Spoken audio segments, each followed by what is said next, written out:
are gone and your store is on the rocks. Spread around the gas because it's time to torch the stock.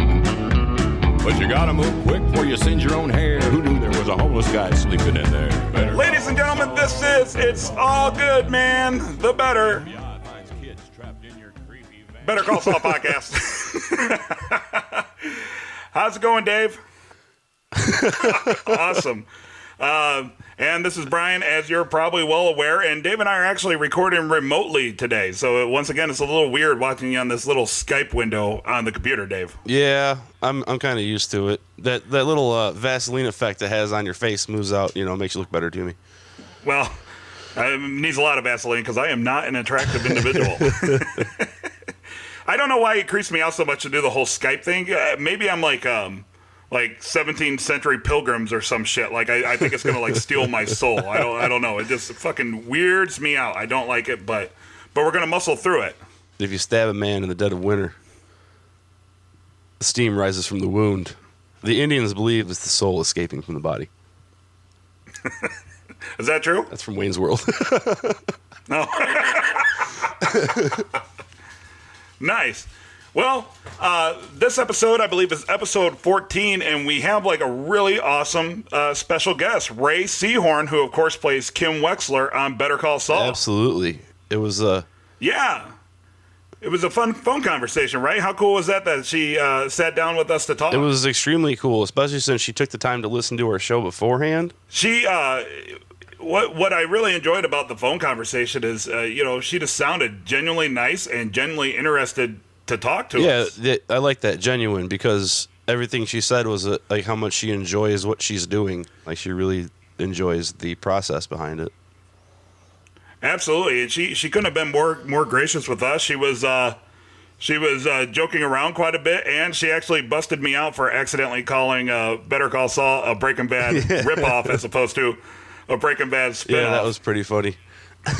Oh my God. Okay, so before we get into this, anybody listening, when Dave and I do interviews for this or nothing important, I have a list of questions that I write, and I'm trying to listen to the conversation and trying to pay attention to them as well as keeping time, because if somebody gives us 15, 20 minutes, I don't want to go over the 15, 20 minutes, right? And so I always trip up words, and so you'll hear in the interview that I said, oh, blah, blah, blah, a Better Call Saul ripoff. But that made me feel even more of an ass, Dave, because when I called her agency to actually set up the interview, I, like a dumbass, pronounced her name Rhea instead of Ray. No, it was Rhea. Yeah, I Rhea. pronounced her name Rhea because I knew a girl back in college spelt the same way, pronounced it Rhea. So I call up and I'm like, yeah, I'm looking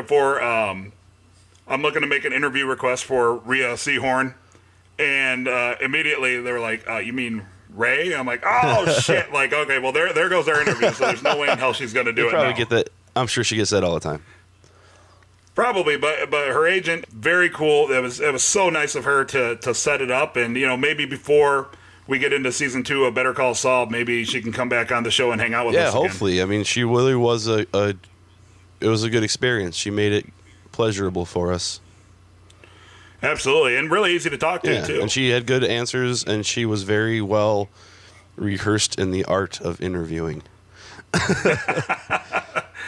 Indeed. So I hope everybody out there listening, whether you're listening to this on Nothing Important Podcast or if you're listening to it on It's All Good, Man, please enjoy the interview. It was an honor for me and Dave to have her on. And more importantly, I want to let everybody know that I don't believe we could have done something like that without all of you.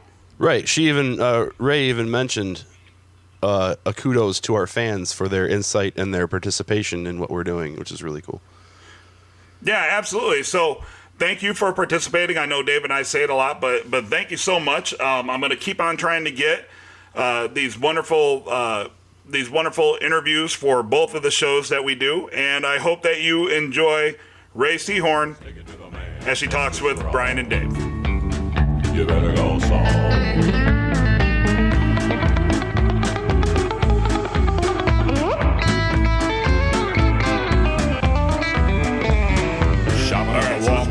We're radio people, so here we go. Okay, All right. All right. Ladies Ladies and gentlemen, on the Someone Important Hotline, Ray Seehorn. Ray, thanks for being on the show. That's a very interesting hotline. Yeah, well, it's the Someone Important Hotline. That's amazing. I don't think I've ever been on that short list, so that's exciting. Oh, well, we're glad to add you to it. First off, before we start, congrats on a great first season of Better Call Saul. Thank you. I was so proud of it. We were so proud of it when we were making it, just, and trying to build the best structure you can build in this great, rich storytelling from Vincent Peters, but to then months later get to see everybody receive it, and then they actually really invest in it and have has been just amazing, just an amazing experience. Yeah, it seems like you guys have a lot of fun. So I'm sure on set, I know you're working hard, but I can only imagine you probably have a lot of fun as well. We do, but it's a hardworking crew. It is an amazing crew that are much made up of most of the same people from Breaking Bad. They're kind of a well-oiled machine.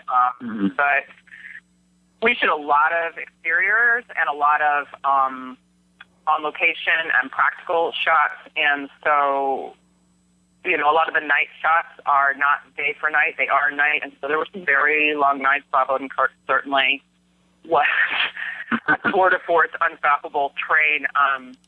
So there was some. I mean, you have fun, and even when you are up till 2:00 in the morning shooting, then people get a little baffy. But it was a very hardworking but close-knit group of people that were constantly, your downtime, you just started rehearsing another scene that you were doing to see if you could get it better.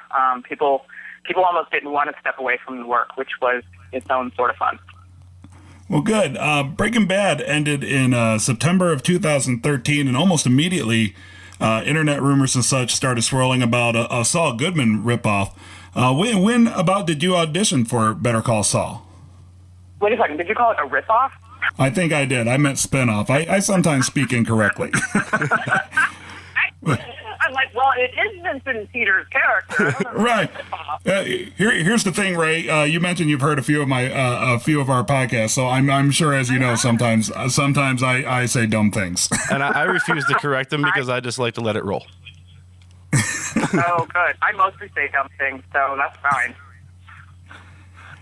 So when about did you start auditioning for Better Call Saul? Gosh, when was it? Oh, wow. I cannot think of... I'm sorry, I can't say. It was like a couple of months before we started shooting, which was June, I think, of last year. And I went in a number of times. The really amazing casting directors, Sharon Bialy, Sherry Thomas, and Russell Scott, that also did Breaking Bad, knew a lot of my work. A larger body of work than anyone has seen, because I've done many monologues for them that never went anywhere. But they were great, and they thought of me, and I had been in for them on a couple of things that just where they asked me to do a lot of different character takes on things, and something out of that made them think that I would be a good fit with Vincent Peter to tell this story. And then I met with them and read with them, and then I met Bob and read with him, and yeah, a couple months later, I needed to move to Albuquerque. No. So they had you in mind specifically for the Kim character, or did they just know that they wanted to have you on the show, and then they felt that Kim was the best fit for you? It was for the Kim. It was always for the Kim character, but most of us got different sides, like fake sides, which is just, for anybody that doesn't know, it's called copy or sides, and it's a couple of pages out of a script that are the lines, the parts of scenes that you'll be reading just for the audition. So we all got fake sides and fake character names, so that if any of it got leaked or got out there, people would not really be able to put it together, which characters is whose and who's been cast as what. So mine said Beth, and it was not a lawyer. It was like a bunch of, I think I played multiple different characters with multiple different names. And then they would sort of direct you to play these scenes with the characteristics that they wanted Kim to have grafted into those lines. It was cool. It was a really kind of mind-bending, like one of your more difficult but fun like acting workshops or something. It was intensive and just been great though to get to leave and know like I've definitely left it on the floor. I've definitely done everything I could do. There was no other way to come at this line. Well, I would say whatever they did definitely worked because the characters and the interaction on the show was pretty fantastic. Oh, thank you. That's nice. Thank you. When you were going through casting and such, did you have any idea how important Kim would be in Jimmy's life? No, none. I did not know. My final audition scene, when AMC and Sony and everybody have to agree to the casting, and Vince and Peter were there, and all of my amazing producers, and your reading with Bob, also somewhat of a chemistry read. And as soon as they're saying that, you get some idea of like, okay, my relationship with the Saul character is some sort of linchpin here. And it was actually, it was the phone call scene where I'm telling him, like, I'm not talking dirty to you. And I think it's like episode 2 or 3. And then I think it's 3. And when he called me in the middle of the night. And there's all this intimacy implied, but there's also some kind of camaraderie about the law and what's ethical and what's not ethical, and gentle ribbing, and then sort of more aggressive ribbing. There's a sexiness and a charmingness, and it was like everything all rolled into one, and you could play it a million different ways. And they did let us play it a lot of different ways, which is fun. And I mean, that's when I sort of was like, I feel like this must be a relationship character with Saul, and it seems like she must be a lawyer. And you just kind of, you played the circumstances they gave you, and then I would kind of each time make up a three-dimensional person that has life that's between the lines, so that it was like, okay, if you have X, Y, Z as your clues, and you work backwards and say, what would make someone say that or behave this way or do that, so that you can have the life that comes before you say things, and give yourself a reason to have a reaction to what the other person says. I find it fascinating that that's the scene that you use for the major read, because we Brian and I always looked at that scene as like the penultimate scene between the relationship between Jimmy and Kim, and that's it raises a lot of questions. So it's very cool that you had all those questions as you were doing it. Yeah, it was great, and also more and more I realized these are two people who let their guard down with each other. All of their scenes were like alone, like talking to each other on the phone, or late at night in the nail salon, and you see very different sides of both of them when they are each other's confidants and alone, which was such a really great and beautiful thing to explore, to have that, because we all kind of have that little microcosm where you can just be you. Let it go. And it was really fun. When I did get cast, though, they called. I totally get made fun of this now because Vince and Peter know it. But my agent had called me when AMC and Sony and everybody agreed that it would be me, and I was thrilled to have even auditioned at that level for all of them. And of course, I wanted the part, but you can't hold your breath or you'll explode, literally and figuratively. So, and they called me, and I was floored, and I was walking down the street, and I was with my fiance, and we were going to dinner, and I just started crying and just burst into tears and was so happy, and makeup running down my face. We couldn't go to dinner anymore, and I'm just running around like a freak on the corner at Venice Beach. And my agent says quickly, she goes, no, hang on, I need to tell you, have to agree to a few things really quickly before we get off the phone. I was like, what? Yeah, what? I already signed away everything. Yes, I'll move to Albuquerque, whatever you want. And so she said, well, they're going to release things little by little to, Deadline and various media outlets to say who's been cast, and because you can't tell anyone. And my agent, I adore, and she has an incredible volume in her voice. So my fiance could already hear her anyway, and he can see me crying. I'm like, well, he already knows. And she's like, that's fine, but don't tell anybody else. He said, okay, just for a few days. But also when they announce it, when it does come out, you need to just agree with whatever it is, that the way that they put it out to Deadline and everybody else, Hollywood Reporter and all of those places. I said, fine. She said, well, I'm just saying that because they're going to change your name. And so they're going to use the name Beth, and you need to agree that yes, that's you.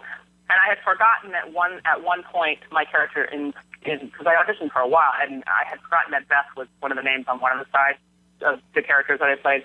So I thought she meant me, that Ray Seehorn. I need to change my name to Beth. Agree when my mom calls me tomorrow, so it's like, so I thought you didn't get the part? Some girl named, and I was like sad. I was like, wow, so no one will even know I get to pick some woman named Beth? Or do I have to tell people my name is Beth? And aren't my friends going to go like, no, it's not. What the hell are you talking about? And I'm just going to have to act like I've lost my mind. And she was like, it's just for a few days. And so I just agreed. And my fiance, who could hear it all, was like, wait a second, you have to change your name? And then I got all defensive. And I was like, it's fine. That's just in Hollywood. That stuff happens. And it's shut off. Totally thought I had to change my name for 2 days. But I didn't. Yeah, Dave and I often go back to the scene in the first episode where Jimmy comes out, kicks the crap out of the garbage can, and then you're leaning against a wall, and he takes the cigarette out of your mouth, takes the drag off of it, and hands it back. And the way that they play that, it was super ambiguous, because Dave and I were watching, and we're like, well, who the hell is that? What is, like, you can't just walk up to a stranger and take a cigarette. So she obviously has to be somebody very important. And then, it seems, just as you said, there's a lot of affection between the two of them, but the actual nature of their relationship is kind of left up to the imagination of the viewing audience. And Dave and I on It's All Good Man, we went kind of back and forth in a few episodes talking about it. And then the robot sex voice was brought up, and we're like, whoa! Like, okay. So do you think coming up in season 2, do you think that there will be more exploration about maybe like the romantic or like previous romantic feelings that Kim and Jimmy had towards each other? I can tell you with the utmost honesty that I don't know anything. They're in the writer's room now, and they're not telling me anything.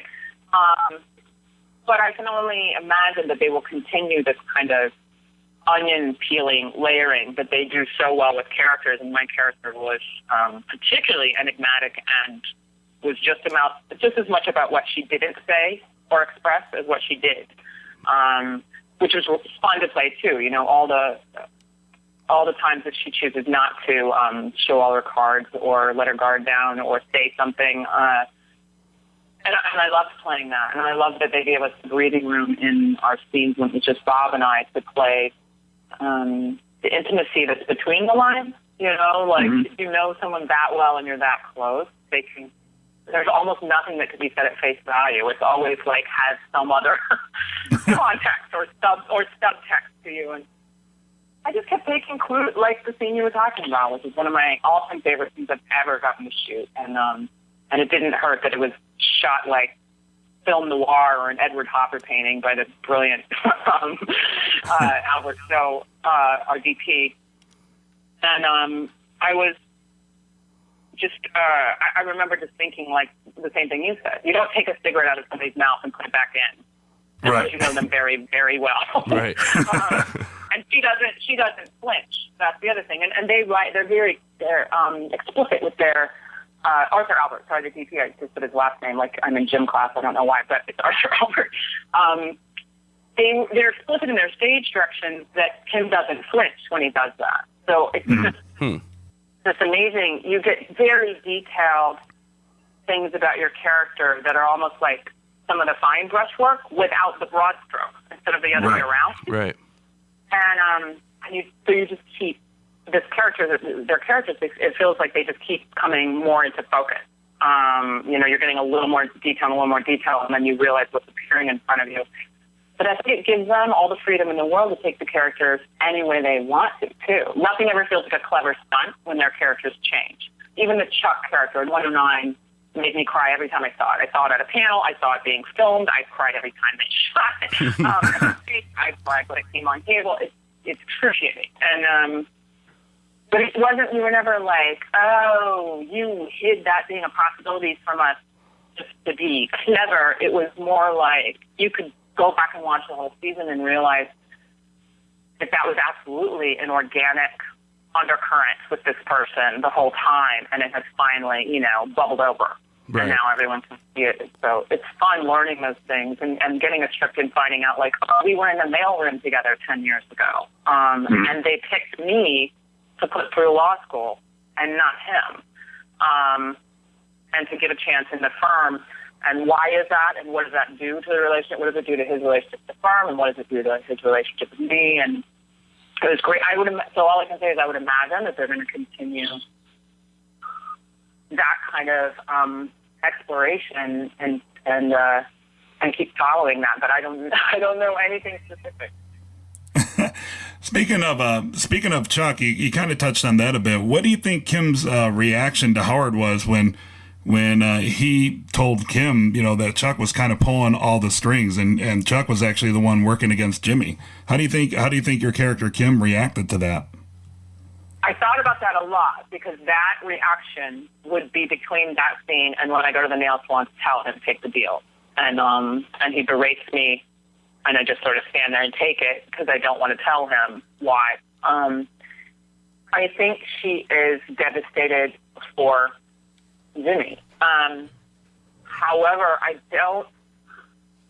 they showed little about what I thought about Chuck prior to that, but she definitely thinks I think she looked up to him, especially as a pillar of the law, and she definitely thinks the firm she's at, that he was such a huge part of, is the right way to go. That's the right path. That's the right road to travel and all of this. But Hanlon, even though she finds out he's not the one behind always thwarting Jimmy, that's not that unusual because every time I tell Jimmy's character to worry about himself and with the billboard scene and don't make it a personal vendetta, it's always in the vein of because you could be something amazing on your own if you let go of these other personal conflicts. She never agrees that Howard's a villain, and I don't think she thought he was. The first time you see her shaken by, so that's how loyalty works, is when he boots her out because she loses the Kettlemans through no fault of her own. And I think that shook her a lot. And so she's really starting to question, in my estimation, like, so what is the good and the bad and the right and the wrong? And, okay, so that's who Chuck is, that I thought was an untouchable pillar of ethics and law. And that's who Hanlon is, depending on if the chips are up, or down. And the person you're calling everyone thinks is like Slippin' Jimmy is the least duplicitous and the most loyal of anybody. Yeah. So I think that's what I thought she walked away from, is like shaken, very shaken by somebody trying to mess with your foundation of how whatever your moral compass is in life. When somebody starts shifting the needle, it's unsettling, but none of it is worth, as you see in 10, she just tells him very simply, and it was written beautifully, that all I say is, I didn't want you hitting your brother. And that was enough for Kim to take whatever abuse he hurled at her. So, on that same note, what do you think Kim's reaction will be when she learns that Jimmy walked away from the opportunity and the meeting that she set up with the attorneys from Davison, Maine in the season finale? People ask me that a lot, and I'm not sure. I'm still pondering that. Like, what was she just left there, furious or fuming, or? I've had a lot of different thoughts on it, and I've gone a lot of different directions. I'm very excited to see where they pick up with that. I think she did go out of her way to make that possibility a reality, and she probably doesn't like being embarrassed. Can not enjoy that in front of the other partners and everything. However, she continually tries to get Jimmy to be able to get whatever he wants and be the best he can be. And again, in the Billboard episode, you see that she wants him to do what's best for him, but she also smiles when no one's looking at his crazy stunt of having somebody fall off the billboard. So I think it could go in any direction. If she really thinks that he's got to do something else and follow his passion, I don't know. She might be supportive or have a ton more questions, or, like I said, her foundation has been shaken to the point where I'm not really sure what she thinks of his decisions at this point. Gotcha.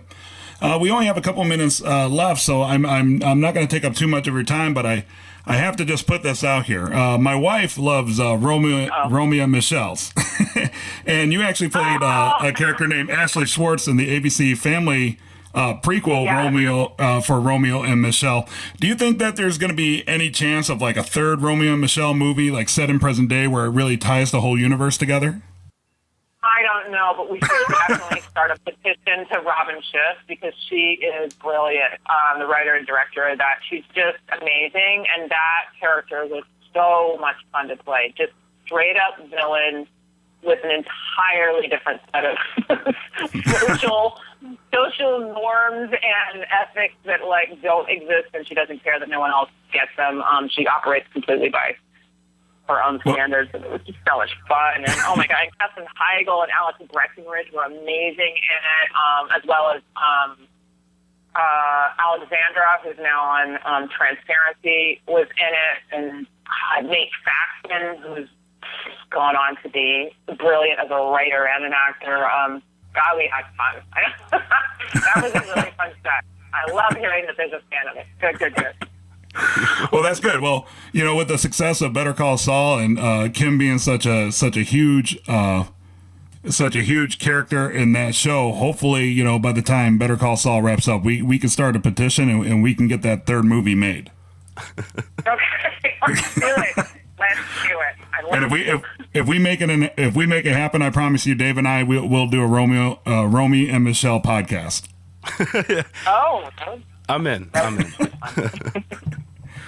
Well, Ray, thank you so much for chatting with Dave and I today. I hope whatever you're doing. Thank you, and thanks for your podcast. It's really great. I've loved listening to it. I'm a little behind because I had some tech problems in like the middle chunk of it, so I'm a little behind. But your listeners are so astute, and it's been.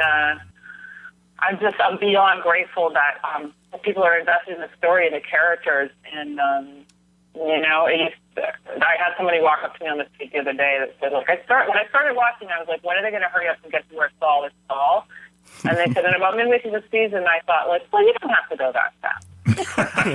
You know, they were like, I love watching this man struggle to be good. It became as riveting and heart-wrenching as watching, you know, the sociopath Walter White descend to that, like he was eaten alive by his ego, you know.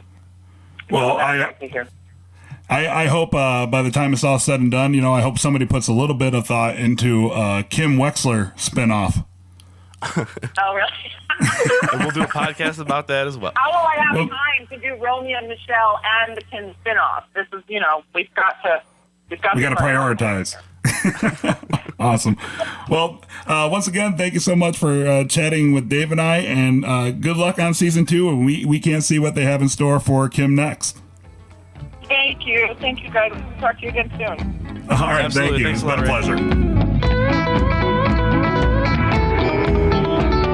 Your customers are gone and your store is on the rocks. Spread around the gas because it's time to torch the stock.